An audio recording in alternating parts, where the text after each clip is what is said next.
Salam alaikum wa rahmatullahi ta'ala wa barakatuh. Alhamdulillah wa salatu wa salam ala rasulillah. On continue nos vidéos d'apprentissage. Aujourd'hui, on travaille sur la hamza qui peut être sur plusieurs supports, notamment le alif, le waw ou le ya. On commence par le hamza isolé. Donc on prend la petite ligne, deuxième petite ligne et on prend la grande ligne. On descend de 2 lignes pour écrire le alif, le support de hamza. Après, on écrit le hamza en haut. On recommence le hamza isolé. Donc, on descend de 2 lignes pour écrire le support, d'accord? Après, on écrit le hamza. Et le hamza, c'est comme le ayn, la partie en haut. Donc, on continue à écrire le hamza au début du mot. Le hamza au début du mot ne s'attache pas après. Donc, ça s'écrit comme le hamza isolé. Je descends de 2 lignes. Après, j'écris le hamza en haut. Après, on passe pour écrire le hamza au milieu. Donc, le hamza au milieu, regardez bien comment ça s'écrit.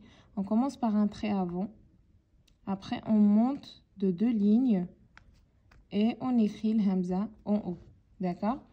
Reste le hamza sur le ya ou bien le hamza à la fin du mot. Donc, regardez bien comment ça s'écrit. On écrit le ya, après on écrit hamza. On passe pour écrire les phrases. On commence par la première phrase. Regardez bien, le hamza, il est au début du mot. Donc on descend de 2 lignes pour écrire le support alif. Après on écrit hamza avec fatha. Après on continue l'écriture. A, ka, la. Le kaf, on attache avec le lam. On complète le kaf avec fatha et le lam avec fatha. On passe pour asadoun. Donc, le alif au début du mot, ça s'écrit comme le hamza isolé.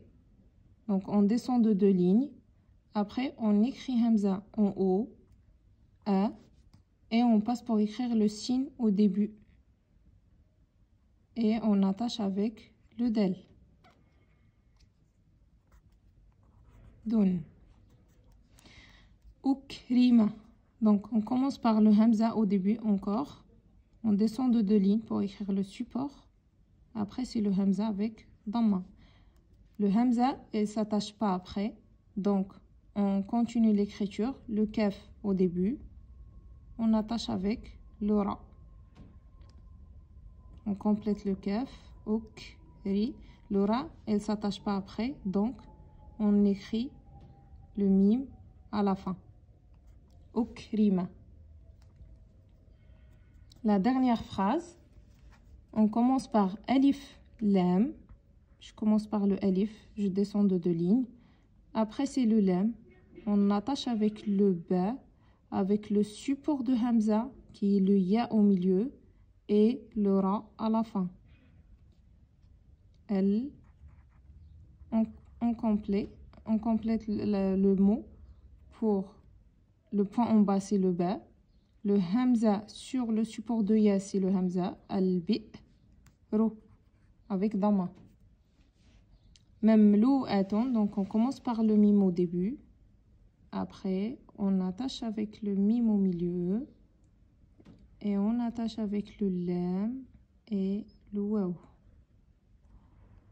Mamlou. Et là, regardez bien, concentrez-vous. C'est la hamza sur la ligne. D'accord? Hamza sur la ligne. C'est-à-dire, il n'y a aucun support. Après, c'est le ta marbouta. Isolé. Pourquoi? Parce que le hamza, il ne s'attache pas après. On écrit dernier mot. Bil ma'i. Donc, le ba. On attache avec le alif. Et toujours le point en bas de ba. Le lam avec le mim. On attache avec le alif. Bil ma'i. Et la hamza sur la ligne.